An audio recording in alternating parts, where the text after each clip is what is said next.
You're listening to a podcast from the South China Morning Post. 这么多年都是这个价格，我真的快疯掉了。 That is an outburst from China's lipstick king Li Jiaqi when he was promoting an eyebrow pencil. But why is he so upset? 锡纸越来越贵了，哪里贵了？这么多年都是这个价格。 Why do you think it's expensive? It's been sold at the same price for the past few years. Don't lie through your teeth. Chinese brands are having a difficult time. 我跟花西子跟了多少年，他怎么起来的，我是最知道的一个人。是。 It was a response to a fan who had complained that $11 eyebrow pencil Li promoted was too expensive. What Li said next angered many netizens. 有的时候有自己的原因，好吧？这么多年了。 Sometimes you should see if the reason lies with you. Has your salary risen in so many years? Have you been working hard? That slip of the tongue cost the lipstick king, who once sold 15,000 lipsticks in 5 minutes, his crown. He lost 1 million of his 30 million followers overnight. State broadcaster CCTV published an op-ed saying live streamers who battled with consumers were destroying their own rice bowls. But why did Li's comment upset so many Chinese consumers? How does a social media storm reflect the changing consumer sentiment and the economic outlook in mainland China? I'm Thomas Yao. For this episode of Inside China, I'm joined by Jiang Yaling, a consumer analyst based in mainland China. Yaling, thanks for speaking with us. What is the general mood among Chinese consumers given all the news about an economic downturn and downgraded consumption? So with consumption downgrade, I think what it essentially means is that people have become more value-driven. They focus more on cost effectiveness. Some of my friends were saying that they deleted Taobao and Tmall and they only buy on Pinduoduo now because it truly saves them money. And a lot of these friends who I have conversations with are middle-class consumers. Well, for context, Alibaba's Tmall is sort of like Amazon in China. And just to note, Alibaba is also the owner of the South China Morning Post. Pinduoduo is the Wild West of online shopping platforms where you can buy an 85-inch TV for $150. Of course, the reliability of a TV at that price range is another story. Customer decision journey has become a lot longer. So when it comes to durability, price comparison, performance of the products they want to buy, I think such behavior changes happen not only because of sentiment, not only because they think saving money is cool, but because they really don't have much money or have a lot less money than before. But what is it like to be in the middle of things? I spoke with Yvonne, who joined one of China's tech giants in 2017, when these companies were known for their extravagant sales events and generous packages. She requested anonymity because she was not authorized to discuss internal company matters. Hi Yvonne, can you recall what it was like when you first joined the tech company? 感觉到这个组织有一点疯狂。 It was quite out of control. Everyone wanted to create a team because this was the fastest way to be promoted. I remember part of my package includes stock options, and the HR officer told me that the value will only go up, and it skyrocketed. I knew people who cashed in their stock options and bought an apartment without needing a mortgage. At the time, I didn't know if that was normal. But like all parties, the music eventually stopped.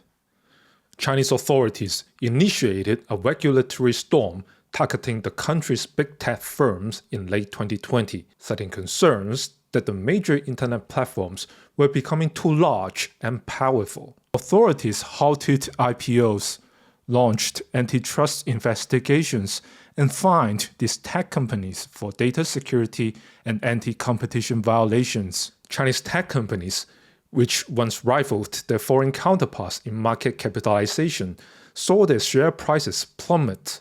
Yvonne, so what is it like to work in the tech sector now? Work has become sort of a performance. Everyone just pretends that they're busy working. But I know you're not working, and you know that I'm not working. Everyone knows everyone is not working, but the performance has to go on. You and Li Jiaqi, the lipstick king, are in the same business. Why do you think that he was in so much trouble over his remarks? I think his remarks represent an ethos from the past, which is that hard work guarantees success. In his case, he worked his way up from a salesperson in a department store to become an internet star. But once a lot of people realized that making a living is not that easy, his words became hard to accept.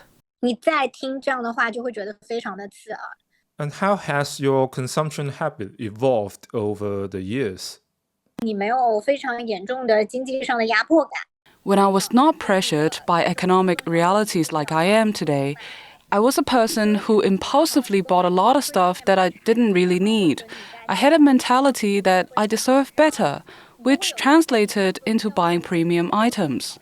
Nowadays, it's a different story. I would wait for a big sale. And there's also a lot of soul searching when it comes to consumption. Do I really need this thing? Or do I buy it because society makes me feel like I need this? Is it accurate to say that external factors push these changes in you? Yes, exactly. I would say external factors matter. And I'm also at a different life stage now that I'm married. China's consumer price index in April 2024 grew by just 0.1%, meaning people are not eager to spend and there's an oversupply of goods. To survive, many Chinese companies are eyeing overseas markets to sell their products, such as lithium batteries, solar panels, and electric cars. And that makes developed markets like the United States and the European Union quite nervous. China wants to use manufacturing as the way out of its slowdown. That means that China's share of global manufacturing must grow twice as quickly as its share of global GDP, and more than 3 times as quickly as its share of global consumption. That was Michael Pattis, professor of finance at Peking University, who has long been arguing that China's economic model suffers from an over-reliance on investment-driven growth rather than domestic consumption. That means for it to be successful, the rest of the world has to agree to increase consumption and reduce manufacturing. Even if there were no geopolitical tensions, the rest of the world would refuse to do that. But given how tense the geopolitical environment is, it's very clear that that's not going to happen. The US is already expanding its manufacturing share, so is Japan. India has made it very clear that they will not accept a reduction in their manufacturing share. By now, most economists, not all, but most serious economists agree that China must raise the consumption share of GDP by raising the household income share, which is if you raise the household share, you must reduce the share either of businesses or of the government. It shouldn't be businesses. So ultimately, it must be a reduction in the government share. And in China, as you know, there are basically 2 governments. There's the central government and there are the local governments. And so I think the real discussion, which is not really being held yet, is which government, will it be Beijing or will it be the local governments that pay for the increase in the household share of income? So, Professor, what are the possible outcomes of this economic debacle? Technically, there's 3 scenarios. So rebalancing means that for the next few years or next few decades, consumption has to grow faster than GDP and investment has to grow slower than GDP. One way that could happen is the good way, which has never happened in history, but it could happen. That is that China implements policies that drive up the growth in consumption to something like 7%. And this would allow them to bring the growth in investment down to 1 or 2% and still have GDP growth of over 4%. Could they do this? Yes, if they transferred about 1 to 2% of GDP every year from local governments to the household sector, they could do this. So what's the second way? The second way of adjusting is the way Japan adjusted, and that is that consumption growth drops a little bit, but investment growth drops a lot and GDP growth drops a lot. So in that scenario, consumption growth in China could continue at 4% a year. Investment growth would drop to maybe 0 or even negative, but GDP growth would drop to around 2% or less a year. And the first scenario would be?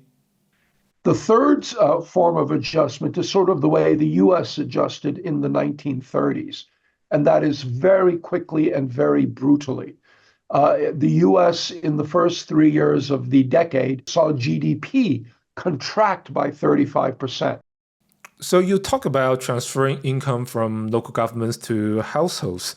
In reality, how can we do that? There are many ways they can do that. So, for example, local governments can improve the social security, can improve the pension system, can provide cheap housing. These are all ways of taking resources from the local government to increase the wealth and income of the household sector. But aren't the local governments not doing so great financially? I mean, some of them are having problems paying local civil servants.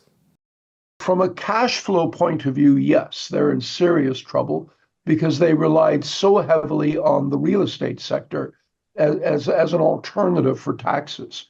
But don't forget, local governments own a lot of assets.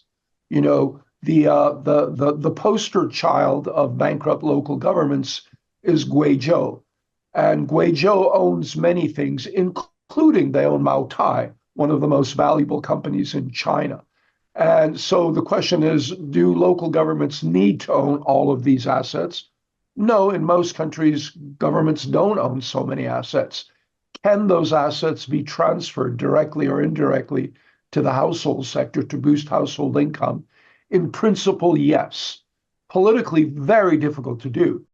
So what should ordinary people do in such uncertainties? Well, the problem is that what's best for ordinary people is not best for the economy. What's best for ordinary people is to be cautious and to increase their savings. But if everyone increases their savings, that reduces demand. And so the whole economy slows down. And in the end, nobody has any more savings. So it's very tough. This is why policy is so important. Depending on what policies Beijing implements, we could see very, very different outcomes. But trade war and geopolitical tensions aside, for ordinary people like Yvonne, finding clarity and certainty in such trying times is the key to staying sane.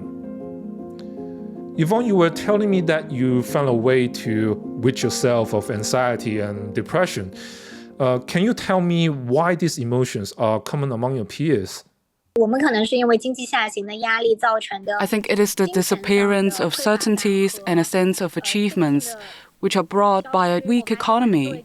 Lots of my friends are feeling depressed and anxious, and it has sort of become a trend among the middle class. I've tried to cope with this by starting my own podcast to talk about random things in life. I produce one episode every week. Through producing a program, I can build a routine. And through that routine, I can find a bit of certainty in my life. And that's how you build a positive feedback loop. I think Chinese people are very resilient and hardworking, just like me. I believe that they can find a way to heal themselves and keep going.